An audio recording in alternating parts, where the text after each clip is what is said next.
Muchas gracias, Miguel. Qué bonitas tus palabras y es la primera vez que te escucho públicamente, así que enhorabuena porque hablas mucho, pero sobre todo muy... No hablas mucho. Hablas con mucho conocimiento, que me he liado, perdón. y hablas muy bien, así que gracias por eso. Además, es bonito para mí estar aquí en Azuqueca por dos razones fundamentalmente. La primera es porque yo venía mucho aquí a jugar al baloncesto. Y como tienen tanto talento aquí en Azuqueca, la mayoría de las veces salía escaldado. Pero bueno, también tengo grandes recuerdos aquí jugando al baloncesto. Y luego, la segunda razón es porque hoy es un día especial para mí, es la primera vez que hablo delante de mi padre. Gracias, papá, por venir.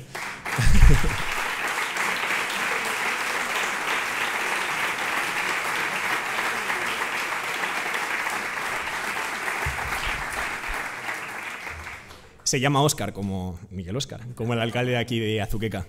Y bueno, ha mencionado el Eje, este centro joven que tanta vida ha dado aquí a Azuqueca, que de hecho se construyó bajo la alcaldía de Pablo Bellido. Así que muchas gracias, Pablo, porque has acercado a la Unión Europea a los ciudadanos y sobre todo a la juventud.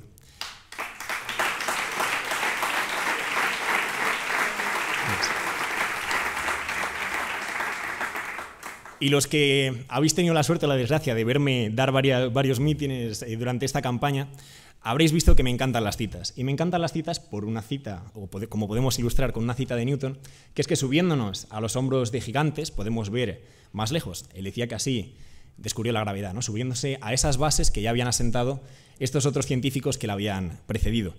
Pues bien, quiero recordar otras citas que ya he mencionado, que quizá habéis escuchado, pero otra gente no, y me parece oportuno recordarlo. Una de las mejores definiciones de la Unión Europea es una que dio Enrique Barón, antiguo presidente del Parlamento Europeo, que dice que es una enmienda a la historia.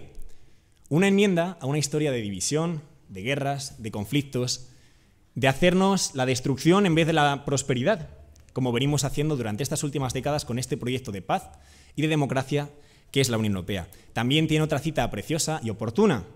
Si tenemos en cuenta cuál es nuestro lema en campaña, que es Más Europa, él decía que la Unión Europea es una catedral en obras. Una catedral que se tiene que ir construyendo, que se va construyendo de la mano de distintos arquitectos, de distintos obreros. Por ejemplo, tengo el honor de haber sido uno de ellos, como becario en el Parlamento Europeo, poniendo estos ladrillos que siguen construyendo esta catedral. Cristina es una de las arquitectas que en estos últimos 5 años estuvo allí en la Unión Europea, acercando la Unión a Guadalajara, luchando porque la lavanda, por ejemplo, estuviese presente porque no se prohibiese. Y en definitiva es un proyecto en construcción, un proyecto dinámico, y en ese sentido me recuerda a la Catedral de Estrasburgo. Quienes habéis estado ahí, por ejemplo, yo fui de viaje con mi familia y con mi padre, podéis ver que tiene una estructura como para tener 2 torres y sin embargo solo tiene un campanario. ¿Por qué? Porque en su día se debieron quedar sin dinero. Pues la Unión Europea ahora mismo es una construcción preciosa, pero le faltan torres, le faltan tantas otras cuestiones que podrían hacer que este edificio fuera todavía más bonito. Esta es la oportunidad que tenemos en estas elecciones de seguir avanzando. Y os digo por qué. Otra cita de Napoleón, que bueno, Cristina y Sergio me escucharon en el meeting que tuvimos en Mota del Cuervo, en Cuenca, y Napoleón decía que él temía más un ejército de leones, perdón, me lié el otro día también, él temía más un ejército de corderos liderado por un león que un ejército de leones liderados por una oveja. Y esto ocurre, en cierto modo, en la Unión Europea. ¿Por qué?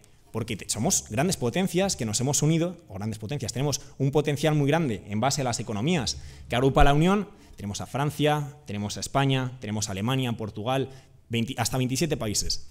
Pero muchas veces no tomamos las decisiones tan bien como podríamos porque necesitamos la unanimidad al tomar, por ejemplo, decisiones en el ámbito de la política exterior. Y así es muy difícil que avancemos. Así es muy difícil que superemos consensos de mínimos, como ha ocurrido, por ejemplo, en el caso del genocidio de Gaza. Si esto es así, no podemos avanzar. Y así en tantos otros ámbitos. Antes necesitamos la unanimidad en temas económicos, por tanto, nuestra unión económica tardó mucho en avanzar. En cuanto hicimos el cambio, pudimos avanzar mucho más rápido. Esto mismo podría pasar en el ámbito de la política exterior. Otro tema, por ejemplo, es el Parlamento Europeo. El Parlamento Europeo, realmente al principio, había una asamblea que reunía a diputados de cada uno de los países. No eran directamente elegidos por los ciudadanos europeos, como se da este año, el 9 de junio. Esto cambió en 1979 con las primeras elecciones al Parlamento Europeo. Desde entonces hemos avanzado en reforzar cada vez más el papel del Parlamento Europeo, pero todavía podemos avanzar para que esté en pie de igualdad con el Consejo, para que haya codecisión en el proceso legislativo que también conoce nuestra querida Cristina o nuestro querido Sergio, que también fue eurodiputado durante 9 años. Si avanzásemos, por ejemplo, a que el Parlamento Europeo tuviese iniciativa legislativa, los representantes que representan directamente al pueblo europeo podrían poner sobre la mesa proyectos legislativos sin esperar a que la Comisión decida. También podemos hacer que la Comisión sea más democrática si hacemos que obligatoriamente la cabeza de lista del partido más votado en las elecciones europeas sea el que presida la Comisión. Esto es una regla no escrita que se vulneró en 2019, cuando el partido más votado no fue quien puso a la presidenta de la Comisión, acabó Ursula von der Leyen, que si bien ha liderado 5 años que han traído muchos éxitos, también porque la socialdemocracia ha estado ahí apretando, pues no hizo que fuera ese representante del mayor partido. Así podríamos hacer más democrática nuestra Unión. Otro ejemplo, hay un palabra que se vincula con la Unión Europea, con razón, que es la subsidiariedad. Subsidiariedad. Esto viene a decir que las decisiones se tienen que tomar en el nivel más cercano a los ciudadanos, pero donde sean más efectivos. Si hablamos, por ejemplo, de decidir cómo va a ser un parque, debería ser aquí Azuqueca, en vez de la Unión Europea la que diga cómo debería ser ese parque. Ahora bien, si vamos a defendernos de Putin, no debería ser Azuqueca la que nos defienda de Putin, ni cada uno de los municipios por separado, debería ser la Unión Europea. Tenemos que avanzar hacia una Unión de la Defensa, y esta Unión de la Defensa, si vemos en el Tratado de Funcionamiento de la Unión Europea, no es una de las competencias que tiene la Unión, por desgracia. Esto se puede suplir, o podemos mejorarlo, porque en nuestras manos está reformar esos tratados para que la Unión siga avanzando, para que esta catedral tenga otra torre, y poco a poco demos esos pasos para que cada vez sea más bella y esté sobre todo más al servicio de esos ciudadanos. Quiero concluir volviendo a Newton. Newton, sabéis que si le recordamos hoy es porque descubrió la gravedad.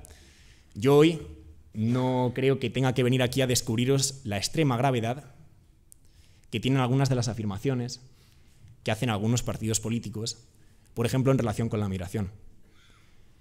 Ayer estaba viendo un vídeo en YouTube, me salió publicidad y me vino un vídeo de Vox. No sé si os habrá llegado. Es un vídeo en el que hay imágenes que están orientadas, están estructuradas para generar odio.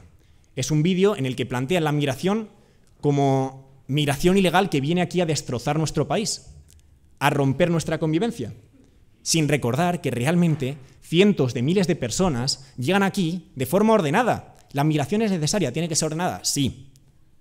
Pero es que es necesaria. También he escuchado un podcast el otro día en el marco de las elecciones mexicanas y sabéis que en Estados Unidos no se habla de los marroquíes con despecho, se habla de los mexicanos. Hicieron un documental que era un día sin mexicanos, de repente en el que no existían los mexicanos, pero podríamos decir los migrantes. Un día en España, sin los migrantes, se nos cae el país. Se nos cae, necesitamos a los migrantes.